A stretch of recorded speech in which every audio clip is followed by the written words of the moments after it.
The views and opinions expressed in the following program are those of the hosts and guests, and not necessarily those of the staff or management of Worldwide Digital Broadcasting Corporation. Knowledge is power, and this is powerful stuff.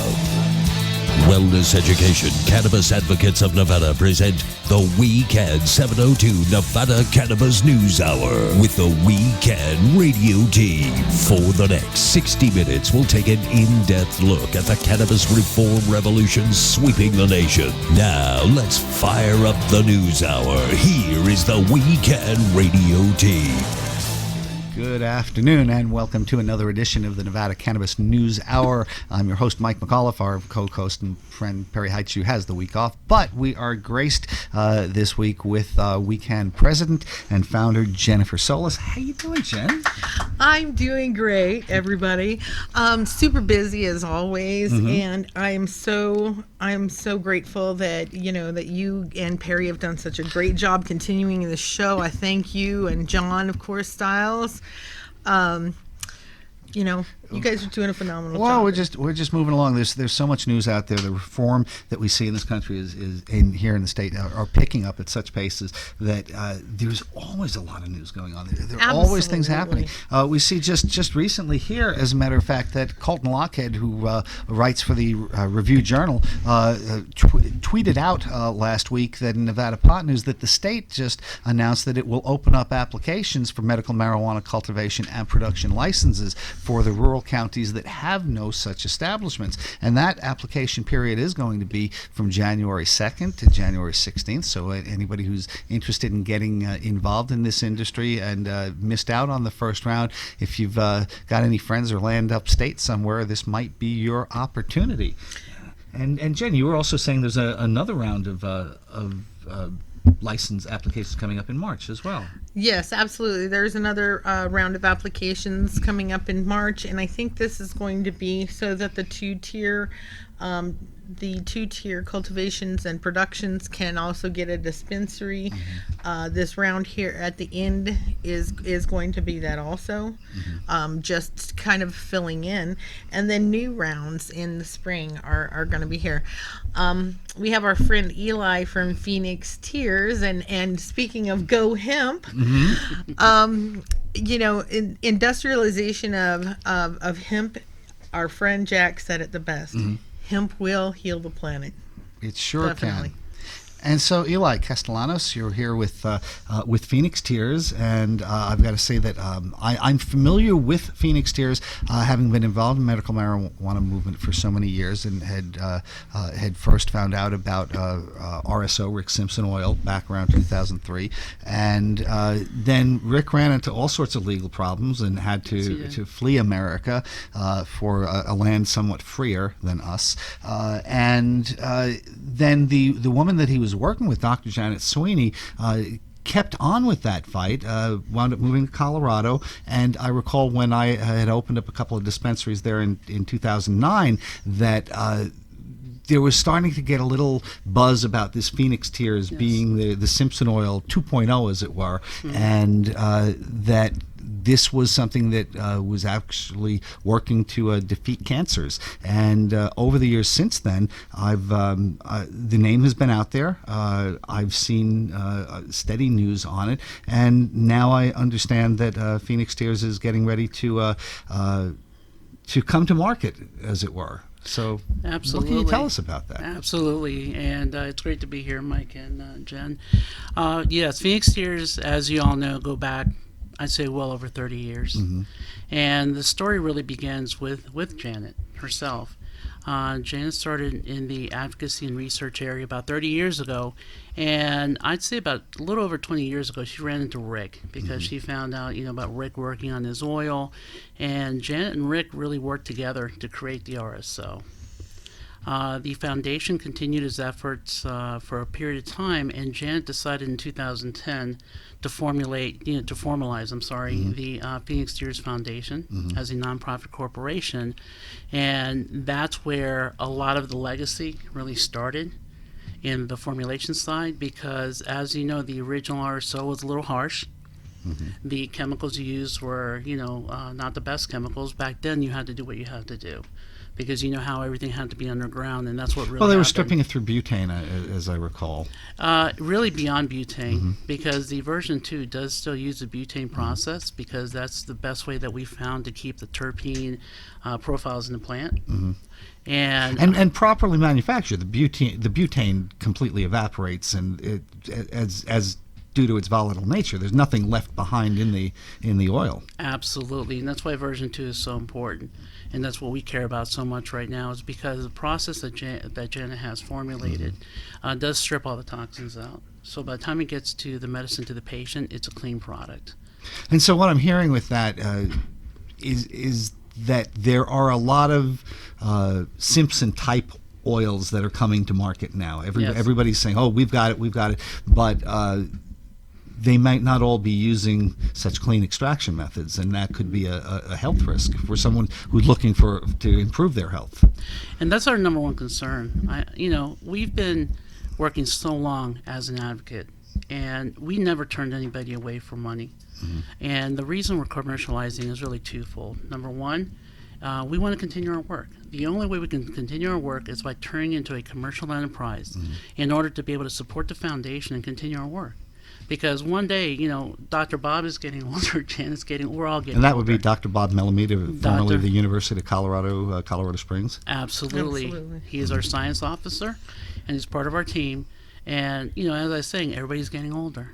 So the only way that we can leave the legacy of Phoenix Tears, because right now, our formulations for cancer are 93% effective.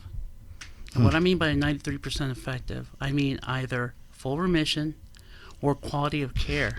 Let me clarify that, though, because my studies, my research is that it's not just cancer. There are many different types of cancers in the human body. And as a result, everything that I've read, it points me to that there will be numerous cures for different cancers. And what I've read about RSOs over the years is that it seems to be most effective in cancers, the head, neck, shoulders area, and in lymphomas, melanomas on the skin. And can you give us a little more on that, where it's most effective and where maybe it's not indicated?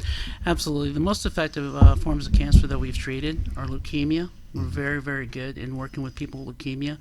And let me clarify, these have not gone through medical studies. So we treat the symptoms and that's of cancer. really the fault of our government. Yes. That prevents these studies from being undertaken in the United States. And that is up to now. Things are changing, and I'll highlight a little bit of that in a minute. But the work we've done with individuals that have come to us to help them with conditions that they're suffering from cancer, the big ones that we've really had a really substantial amount of effort on is leukemias. We've done really well with breast cancers, and we have a protocol for brain cancer even, but it's very specific, and you have to be very careful how you apply it, because brain cancer is very serious and very dangerous. And again, we are moving to the clinical level.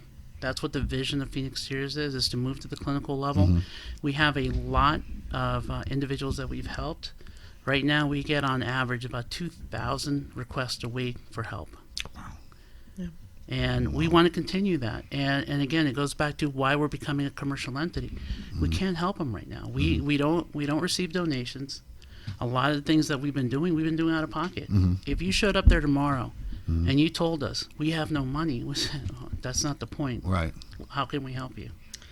And I've known individuals with Phoenix Tears for over a decade, and I admire their work. And it's partially because of their chief visionary officer that I started the We Can and started the meetup.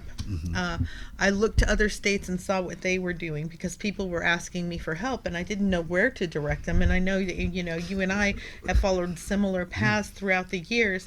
But when I started looking outside our state so that I could figure out what's going on, I first connected with them. And they had, a small social group, that they had on the same platform. But it started a dialogue. It started a dialogue that has lasted a decade, and that I greatly admire Janet, and of course Dr. Bob. I greatly admire him. He's just a hoot to be around. But they've always done compassionate work. They've always given back to people, and people in the equation matter just as much as the plant in the process. And when they said that they were coming to Las Vegas, I said, you know what? I think that our organizations are really, really similar, and I think that we have had the same vision for a long time, to help people, to advance the cause of the plant, and to spread the knowledge that this is a medicine, and a very powerful one, that can not only replace and heal people, but not cause dangerous addiction. Well, as a matter of fact, on that, I have something from just a couple of days ago on the 22nd. Representative Tulsi Gabbard, who's a congresswoman out of Hawaii, released this, and she says that as the opioid addiction epidemic continues to spread across the country, states that have legalized medical marijuana have seen addiction rates drop and opioid abuse deaths by over 20%. I'm calling on the Department of Health and Human Services to allow medical marijuana to serve as an alternative pain management treatment to opioids to help curb the ongoing opioid epidemic. And this is something that we in the community have known about for a long time, because we have seen firsthand how people are turning to cannabis to reduce their own and to manage their own opioid problems. Yes, and as a matter of fact, they Tick just retweeted something or tweeted something out also about this. Tick Seegerbloom, our state senator, about the reduction of opiate use and addiction. But more importantly, it starts with harm reduction. Why don't we start out with medication that does less harm in the beginning for pain management, instead of putting people on dangerous opioids and sparking that addiction? Not everybody has an addictive personality, but to people that do, a simple pain prescription can spark years, decades, and even a lifetime. And they can get addicted abuse in as little as 2 weeks. Oh, yeah. It takes less than 21 days for your brain to become, addicted or used to something, or habituated. And habituated is an okay word to use when you're smoking cannabis or whatever. Okay, you're habituated. You've become used to it. Coffee, sure. Or drinking coffee or anything else. But the danger comes when you stop.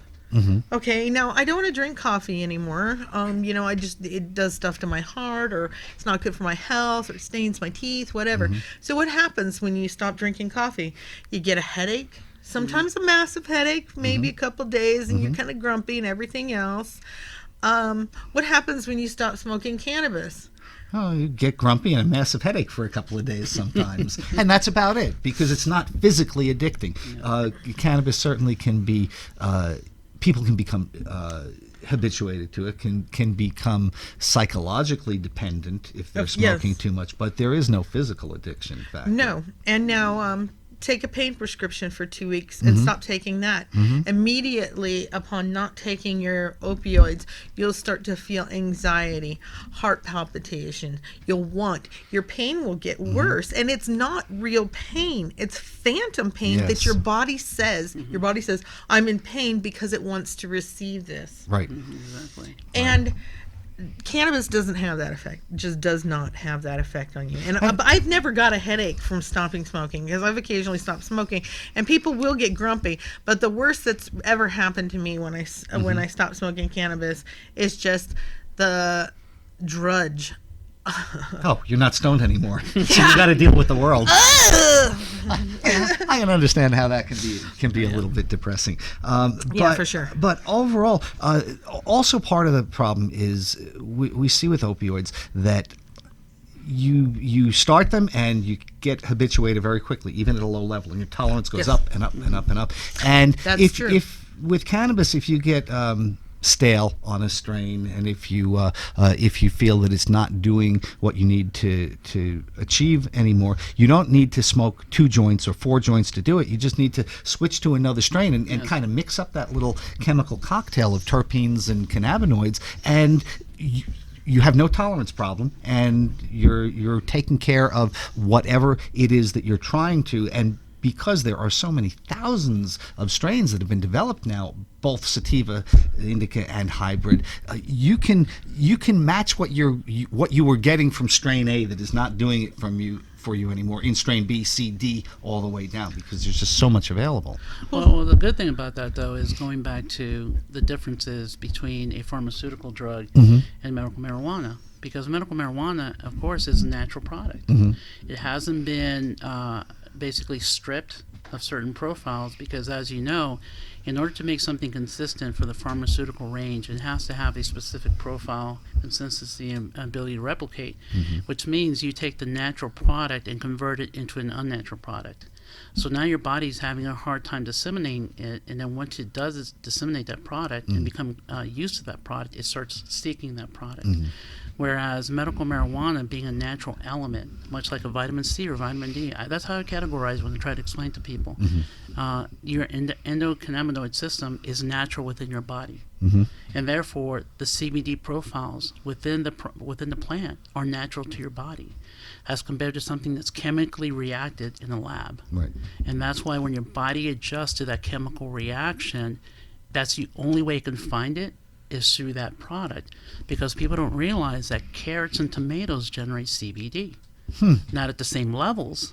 I've heard that there are similarities in the structure with tomatoes. Carrots is a new one for me. Exactly. So natural fruits, because CBD is a natural product of our bodies. And our brains would not have developed that CBD receptor in it if there were not a useful purpose for it, between our own manufactured endocannabinoids and what we're taking in through our diet. Absolutely. Well, I'm going to say something totally shocking. Yeah, right. Like opium is actually natural. Yes. And it's a natural product, and we do have is. opioid receptors within our body. But the only difference I'm thinking, with the opium and the cannabis is the withdrawal that's physical. But, opium started out as a natural, a natural substance, and we, through manipulation, have made it into what it is right now. The opium, if you were to take poppy and still in herbal medicine, it is you make teas, stuff like that, but we're supercharging this stuff. Yeah. So this leads to kind of a debatable point. When you are making RSO, or you're making dabs or whatever else, and super concentrates, are we taking it to a form right now that we don't fully understand? Well, I think what we're certainly doing is supercharging people's THC experiences with these concentrates, because when you're getting concentrations of 85-90% THC in the extract, you're certainly taking it to a level that gets people super high, I'm sure. One of the great things about cannabis medically is that it acts so quickly on the body that patients are able to titrate their dose. They're able to say, "Ooh, okay, I've got enough. That's enough. That's enough for me." Okay, and yet with some of these various shatters and honeycombs, waxes, crumbles, all that sort of stuff being so high, that the amount that you would have to take is now diminished. Is because diminished so much that, on the one hand, that's a great economic savings for people. They don't have to spend as much. But on the other, they can easily consume far more, high dose themselves. Yeah. Yeah, and the other thing about that is that I have high dosed myself. It was an accident, of course, stuff like that. It was on an unregulated edible that a friend had made. But I'll tell you one thing. If you high dose yourself with cannabis, you'll just vomit and go to sleep and whatever, and just kind of wish that you were somewhere else. And you may even have high levels of anxiety and paranoia, but you will not die. I think that the high levels of paranoia and anxiety that people have when they consume cannabis are a direct result of the legal jurisdictional venue in which they consume it. People do not get that when they go to Amsterdam, or largely when they're in states now that have legalized it. Well, I'll tell you what, that it can be true on dabbing and everything else, but when you're doing edibles, the Delta 9 converts to Delta 11, which is like 3 more times psychoactive. So when you are doing edibles and it converts in your liver to this Delta 11, that's where the strange trips can begin. And it's not even through dabs, it's through high dosing edibles. And from what I see reading across the country, most of the emergency room visits having to do with cannabis are actually edibles related. It sounds right, because it just doesn't seem like there's any consistent application to the edibles. And really, I kind of see it in a way that, if you have so much of a concentrate in a cookie that you can't eat the whole cookie without going into comatose shock, there has to be a balance there. But I think it's also, you're talking about the cookies, and I think that's very much part of it, from cannabis munchies to anything else. If you had highly infused Brussels sprouts, I think people would have their one and wait. Right? The fact that you're making it candies and cookies and all this stuff that's appealing, it fits into our human sweet tooth anyway. Exactly. So you're going to want to consume more, whether it was cannabis or a placebo plate right next to it. Yeah, whatever it is. I mean, basically, it's a simple matter of psychology. If you walk into a room and there's a plate full of cookies, you're going to eat more than one. And you're not going to consider what's in that cookie. You just see a cookie that you enjoy and you're going to eat that cookie. Now, the problem becomes when you have such high doses of THC and you start eating those cookies, and then all of a sudden, 15 minutes later, it starts hitting you, and you're like, wow, what did I just do? Yeah, and then you're on for the ride. Yeah. Well, no, you're not. Well, there are things that you can do. There's we tried something called Undo at a recent Las Vegas Medical Marijuana Association luncheon, and there were some volunteers like Rick Brown, our friend Rick Brown, who had smoked up and then took some of this just before the meeting and said it brought him down from a 10 to a 3. So. Yeah. And then, one of my favorite tricks that I always carry some CBD to parties with me and stuff is that if I do eat an edible and I'm like, okay, because okay, put some CBD under your tongue and let it sit there for a few minutes, and it takes that psychoactive edge off. Really? And because how you get the I'm having problems breathing, but you're not. Well, like they say, try this at home, kids. No, don't. If it works for you. Well, no, try this at home. Well, that's what we're talking about. Yeah, definitely. So, hey, we're going to take a quick break, and we will be right back with Jen Solas and Eli Castellanos.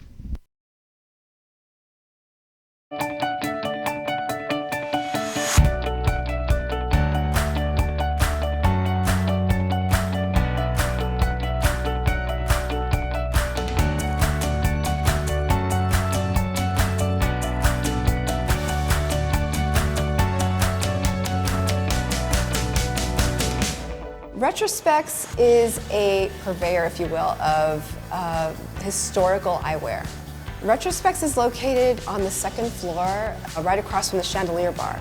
So when you look at our store from the outside, it looks like there isn't much going on in here. And then you open the drawers. We actually carry authentic pieces from the late 1890s to the 1990s. We have almost 3,000 pieces in here. It's like a treasure trove reveal. We do have a collection of new glasses that we have reproduced ourselves. It's called the Cuthbert and Chen collection. The safe is our jewel. It's our baby. We love it. It's from 1903. It weighs as much as a car. It's solid steel. We use the safe to hold our most precious pieces, our museum collection, if you will. People come in to find glasses that are not something they're going to find everywhere else. Not something all their friends are wearing, and something that they can tell that story. We sell stories as much as we sell glasses.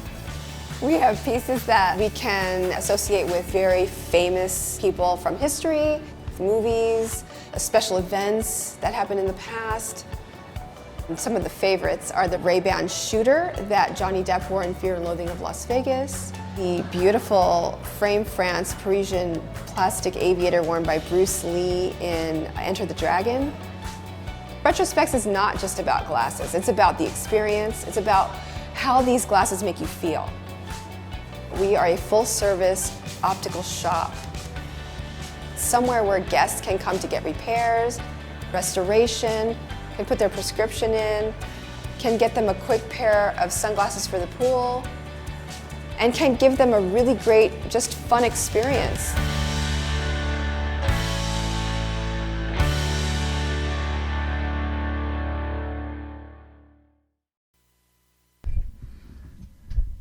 And welcome back to the show. I remember reading for years about the physical nature of cannabis and in the plant world, and actually it's very, very close to another plant which is consumed mightily by humans, and that's the hops plant, which is of course the basis for beer. And so we have a story here written by Jennifer Kaplan, and I didn't source it here properly, but we'll find that out. And the article is entitled "Budweiser's ex-marketing chief sees weed as new craft beer," and this Bud's for you has apparently taken on a whole new meaning for Chris Burgrave, and he's a former chief marketing officer for Anheuser-Busch InBev, Nevada, the brewer of Budweiser beer, and he's moving from barley and hops to cannabis as the alcohol industry casts its sights on the burgeoning marijuana market. I think he's already made 2 investments in this space, as a lot of smart investors are doing.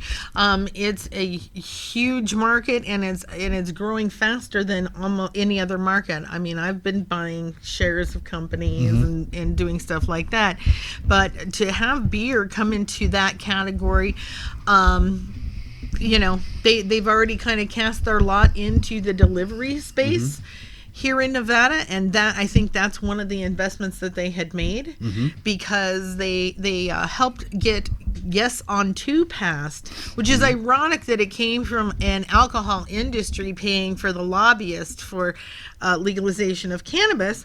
But hey, you know what? He sees a great thing, he jumps on the market. Yep. Absolutely. So this fellow has already made a couple of investments, and one of them is with a group called Green Rush Group, and it's a San Francisco-based startup, and they say they aim to be the Amazon of weed. So Jen, if you're talking about investing in companies, I'm not saying to invest in this, but this might be one that you want to take a look at over the next couple of years, and they've just recently closed a series of fundraising. So anyway, this former beer executive is now one of many entrepreneurs and investors increasingly flocking to the cannabis industry from traditional business world.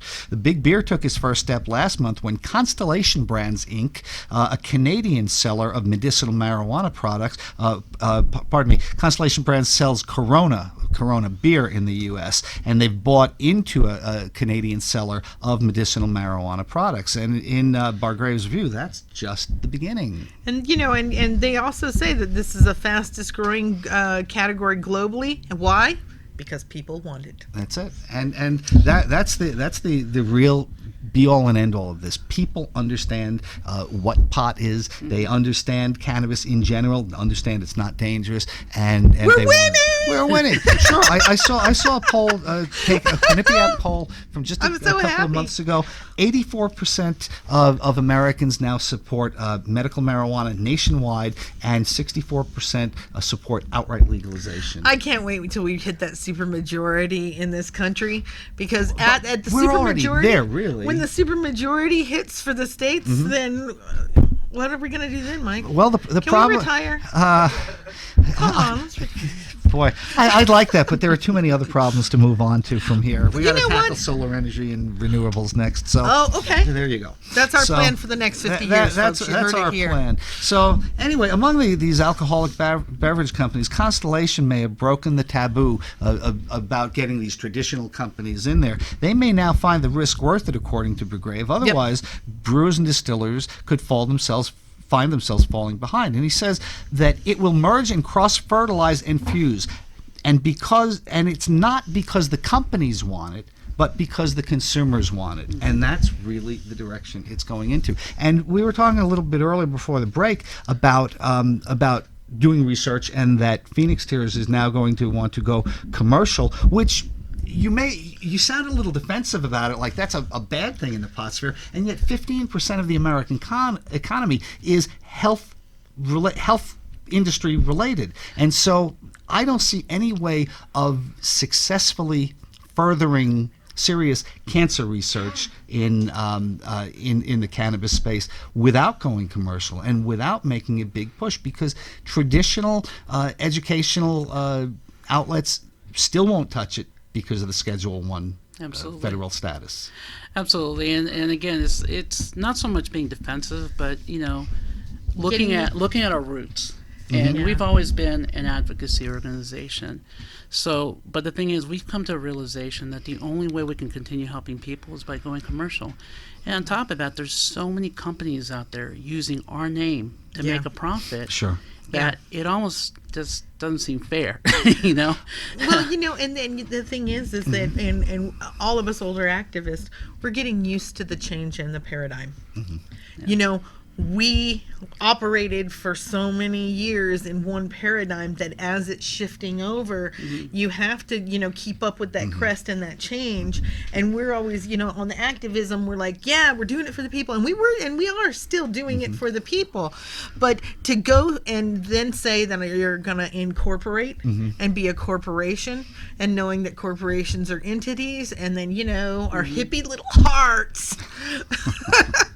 But the thing is, I'm fine with capitalism also, as long as it has a social conscience. I think one of the problems we have that I've seen here in Nevada, but I'm sure it's more widespread, is that you have people in a field like this, and they are so dedicated on it's for the patients, and no, we're not doing this to make money. No, we're not doing this to make money. It's all about doing the right thing. That as things evolve, as you're saying, that they have a tough time changing paths and saying, but we have to go to make money now, because this is the only way we're going to be able to take things to the next step and help more patients. And yet there's a lot of resistance on the other side of people saying, oh, well, you're selling out now. Now you're abandoning the cause because you're going after money. Let me see but if it's I can the only help. way to do if I can help research. 100 patients a year with our current model, or whatever, so that we're not now coming out of pocket. Then if I went and we commercialized and 100,000 patients. Yeah, exactly. So what is the, you say, what is the balance? I believe the balance is exactly what we're doing. Number one, anything that you buy through us or from us, what's on the label is going to be what you buy. And let me clarify that. You guys, Phoenix Tears does not currently have a product line for sale? We do have. We've launched our CBD tincture. Okay. And the CBD tincture comes in 300 and 600 milligram, and we priced it for the patient. That is available. Where is that site. availability? It's attached to a page. It's at www.active. AKTIVE. We'll get a shot of that box up onto the screen for people to see. So it's aktive.com. Yeah, .com, Phoenix Tears, and basically you'll see a page for tinctures, and within the next week we're also going to be adding a CBD moringa tincture, and we have other partners, and I'd like to identify our primary partners are Gincana with their active product line. We have a partner out of California called Pure Ratios. And we have Restorative Botanicals out of Colorado. But combined with our manufacturing partners, we're going to have approximately 150 products that will be going live by January of 18. And are you expecting your primary distribution channel to be online, or are you going to go into brick and mortar dispensaries? It's going to be a combination of both. Online is going to be accessed because there's a lot of locations that can't get it. We will be pushing out into dispensaries. We have a number of collectives that have been we're working with to get them out, especially in California right now, and we're pushing hard to get them out here in Nevada, Arizona, Colorado, Oregon, Washington State, New Mexico. I mean, we're just going everywhere. Let me ask, when you're talking about 150 products in your line, that's quite a diversity in the cannabis line. Can you give us kind of a breakdown of general categories of what these product lines are going to be? Oh, absolutely. And what I want to emphasize is that anything that we sell online is all commercial hemp-based CBD, okay? And it's 50 state legal under the Federal Farm Bill. So the products that we will be selling online are all CBD, zero THC products, but they're the highest quality, and most of our products focus, if not all, focus on the distillate rather than the isolate. The only time we use isolate is when we have products that have to be soluble with water. So then let me ask, when you're having a pure CBD product that is not, that has no THC in it, it's not, to me it doesn't seem like it's going to have the same benefits as the original Simpson oil, because I thought it was part of the THC, the high concentrations of THC that you have in that super concentrated oil that was defeating the cancer. Absolutely, and that's going to be taken care of through our partnerships at the state level, because as you know, the way the laws are right now, we have to go state by state. So we currently have a partnership in California for distribution of our THC products within the laws of that state. We are partnered, WeCan is our partner here in Nevada, and we are actively engaged in setting up a cultivation and production facility where we will exclusively provide the Phoenix Tears products for distribution in the state of Nevada. And it goes way beyond the Rick Simpson oil. You know, basically, I want to call it the Phoenix Tears oil. Okay? And it goes way beyond the Phoenix Tears oil, because we have other formulations for topical creams. We have pain management. We have burn creams. I mean, Janet, in the last 10 years, has come up with about 140 THC-based products. So then it sounds to me like your product line, you're going to have multiple channels to distribute this, that your CBD line will be available through active.com as nationally as a zero THC line, but that your THC products will be more likely distributed brick and mortar only in those states, with individual partners in each state that has medical marijuana dispensaries. Absolutely. Until the laws change, we will not violate the law. Which is, and it's not going to happen before the 2018 elections. I can tell you that. We know that. We're aware that we still years away, but we are going to be ready. And the number one thing we want to do is we want to provide the official Phoenix Tears products. Like I said before, there's a lot of copycats out there, and our number one concern is not getting the medicine to the patients, but what are they really getting? Right. And you know, when we hear about scams and different things being done in our name, it really upsets us, because and it diminishes the value of your brand. Exactly. Absolutely, especially if they get it and it doesn't work, or it doesn't work as expected. Well, I can tell you of a case of an individual in Arizona. I'm not going to mention any names for legal purposes, but this person put himself out as a representative of Phoenix Tears, was taking orders, taking the money, and delivering no medicine. And that can't be tolerated. That's not what we're about. And it's unfortunate that you're in an area of commerce which is still illegal under the federal government, and so there are a lot of bad faith players who think they can take advantage and will not get called to account, because since they're doing something illegal anyway, the person on the other end isn't going to complain about it, and it really opens up to a lot of scam artists, and so I would imagine that your company is going to have to be active on a legal front to prevent this. Absolutely, because we are the only ones with the Phoenix Tears brand. We have that trademarked. Not only here, but we have the international trademark for that. The other opportunity that we're going to have for consumers is that if you want to use the Phoenix Tears name, then you can submit your product to us. We'll do the testing on your product in the respective state, and then do periodic retesting to make sure that what you're selling is up to our standards, and you can use the name. Of course, it'd be nice also then for them to donate to the foundation or something other Well, I type would of think there'd be licensing royalties Well, agreement. there's or going to be a licensing fee. there. There's Sure. going to be a fee because Sure. basically it costs money to take that's that. business. And what we want to do is we want to create like a stamp. And that stamp will seal of certify approval. that we, the reason that people come to Phoenix Tears is because we have someone you can rely on. You know that if you come to Phoenix Tears, you're getting an official product and you're getting something that you know that has been tested. Do you have a high degree of confidence that it's going to Yes. perform as advertised? Absolutely. So by placing that seal on that product for a fee, of course, because again, everything costs money, that will certify that product is available. Because realistically, no matter how big our reach is, we know we can't viably reach everybody. And the most important thing to us at the end of the day, and this is what we tell our partners, patients come first. We have to make Absolutely. money. We have to pay the bills. We have to pay people, our employees' salaries. We have to pay, the government taxes. We have to pay fees. So we have to make money, realistically. This is the world that we live in.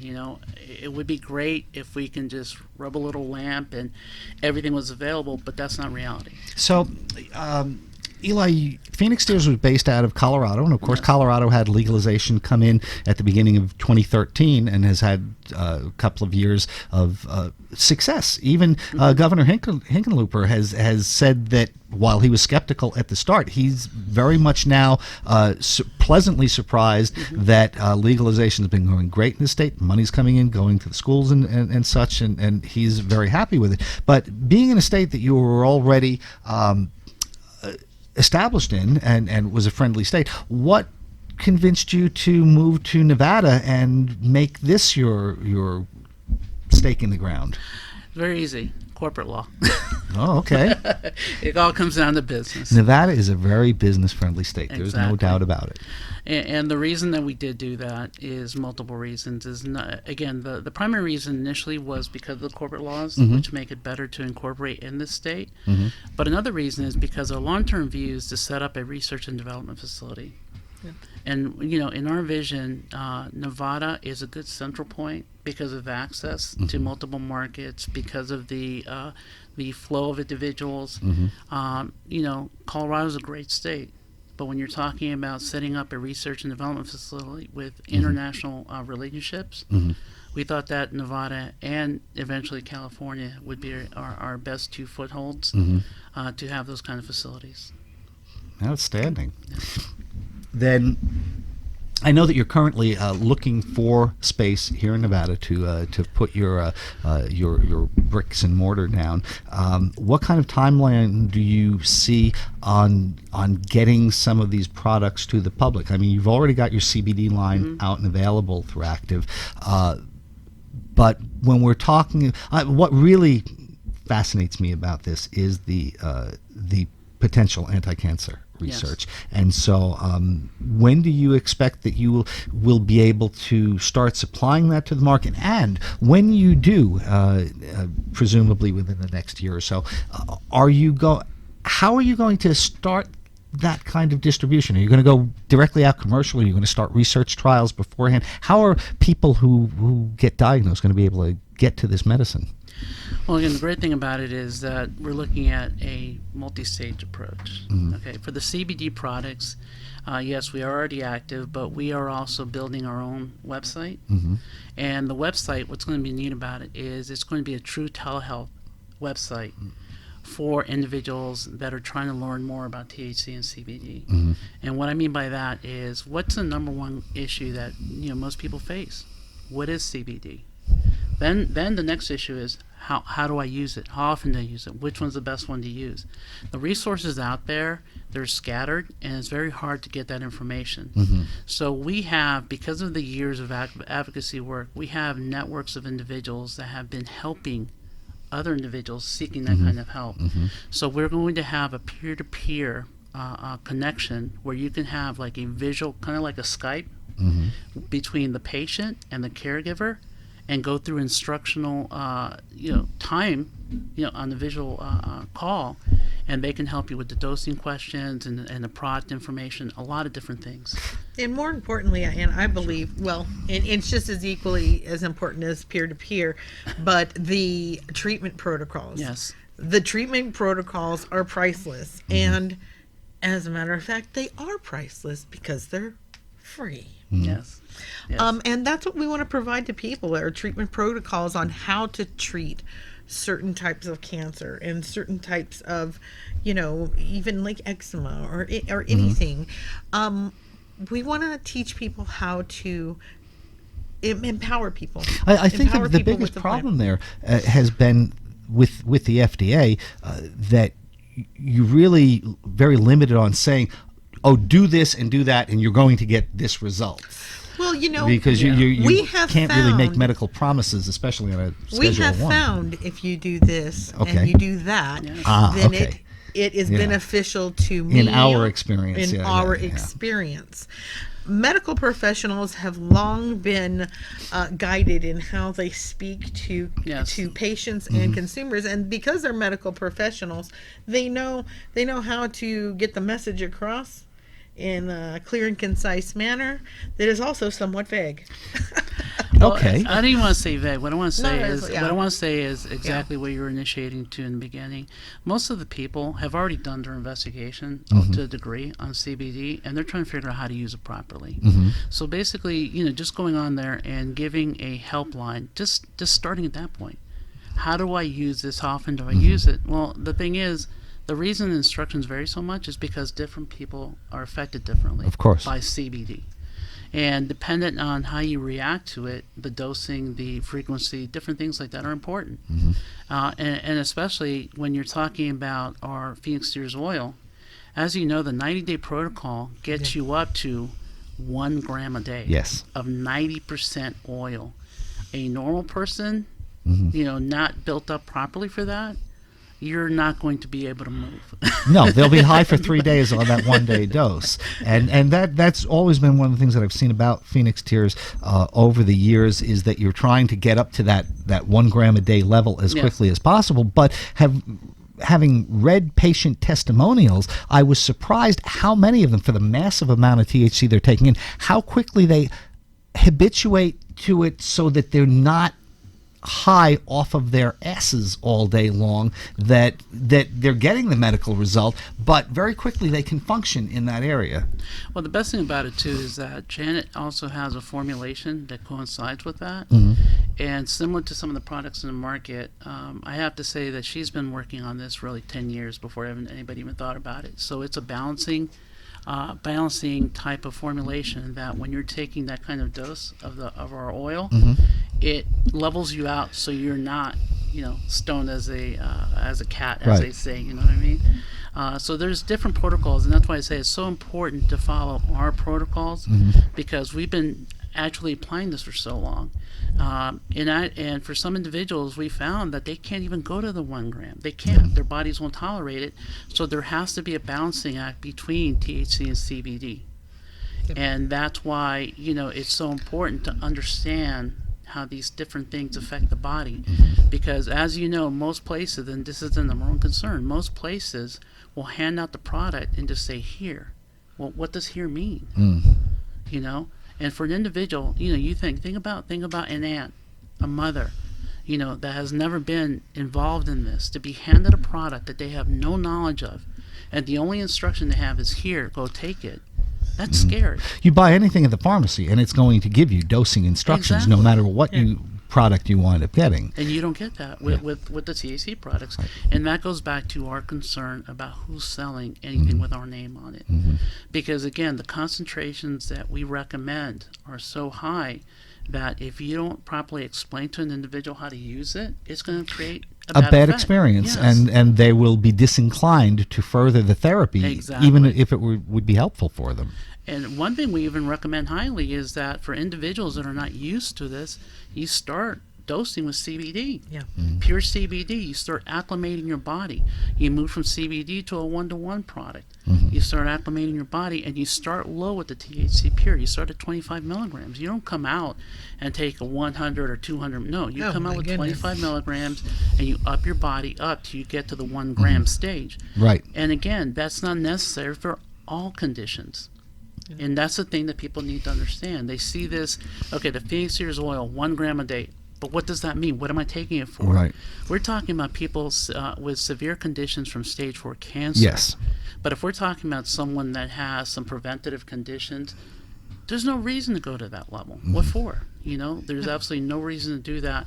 And realistically, you can follow daily protocols when you're just taking CBD on a daily basis, 0 THC, you're not getting high. And what it does is it builds up your body so it can defend itself against future conditions. Or if you do get cancer or something, you'll be in a better shape to combat it. So then you're talking a lot about CBD oils here, and let me ask another question. As we learn more about cannabis in general through research, we're seeing that the difference between strains is not necessarily at the THC level or the CBD level, but it really has a lot to do with the terpenes. Yes. and the mix of the terpenes, not only in flavors but other effects that it Yes. gives. And so when you're chemically stripping all this stuff out and just coming to a CBD oil or a Simpson oil or a Phoenix Tears with THC in it, how do you account for differing strains and terpenes, or are you looking for something that is much more homogenized, a high THC sativa strain or a lower THC indica strain on your oils? It all depends. Yeah. Okay. It all depends, because if you're talking about just general nutrition, general health, our CBD only 0 THC product lines have shown dramatic support for individuals suffering from a number of regular conditions, Such as? hepatitis C. Really? Yes. Wow. Yep. And we have a Not a program- cure at all, but We're never saying we're a Right. cure. We're never going to say that until we have clinical trials behind us, and that's where we're going with our facility. Once we have clinical trials and we can prove that, then we will be safe in saying that. Right now, we're talking about the conditions related to these diseases and your observations. and our observations from these, and basically responses back from the individual taking them. And I think And that's one of the most important. They're getting responses back. They're doing in-depth questioning right now. But again, because we're not in a clinical setting, true, but I think that can be one of the most valuable additions to the body of medical knowledge that you have, even though it's anecdotal. The sheer weight of volume, if you get enough responses, is going to have to start shifting the direction that medical professionals are researching this in. Well, that's a great thing, because we are moving to that. One of the biggest things and greatest accomplishments that we have is we built a coalition with 18 universities and a number of biotech companies. And actually, we're working with a foundation starting early next year. We are going into official clinical trials with this foundation, and we will be applying under clinical environment our pain management protocols. And this will be the CBD No, line. this is THC. A THC line. Actual THC. How and how are you able to go forward with a clinical trial while it's still Schedule 1 in the country? It falls under the umbrella of the education and research that we're working under, because that's why this coalition was formed, because it's universities, and Phoenix Tears has been brought in to be the subject matter expert on THC and CBD for application in real world situations. Wow. Sounds fascinating. So when do you guys think that you're going to actually be up and running here in the state of Nevada? Right now, we are working very, very hard to have a cultivation, production, and wellness center up and running very soon. We're looking at having funding in place by next month, and if everything goes as planned, we'll be breaking ground in March of next year.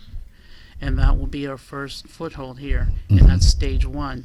Once we have all that operating, the next stage is to start seeking funding to actually build out our research and development facility here in Nevada. And you did say that you've got a website in development. I guess it's not up just yet.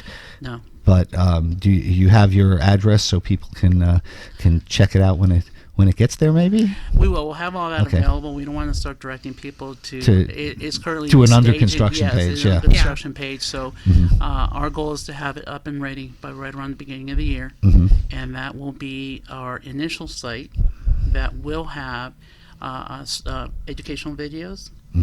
And there'll also be a link there for our partner Weekend to provide their educational programs for the medical marijuana industry. We will also have a small component of the telehealth, so that people can start playing with it and seeing how it works, as far as getting instruction and information. And there'll be a full e-commerce site attached to it with CBD, 50 state legal CBD products. On the back end, we will have connections to THC suppliers that we identify as Phoenix Tears affiliates. So it's overall, this sounds like just a great idea and a great concept, whose time came a long time ago, and we haven't done anything. But it just amazes me that such serious cancer research can be being done and being planned outside of the entire realm of traditional academia and the medical society. And this is something that people in this community have known about for almost 20 years and have known that it works. And it's great to see a group of people coming together commercially and pushing this, because we as activists, we know that this stuff works, and we know that this is going to be a good solution for people. And finally, state governments are catching up with this, and you see this big marijuana industry that's expected to double to $40 billion by 2020. And yet this, I think, is so important in that scheme. Absolutely. And one of the issues that being visionaries kind of raises is a little bit of level of frustration.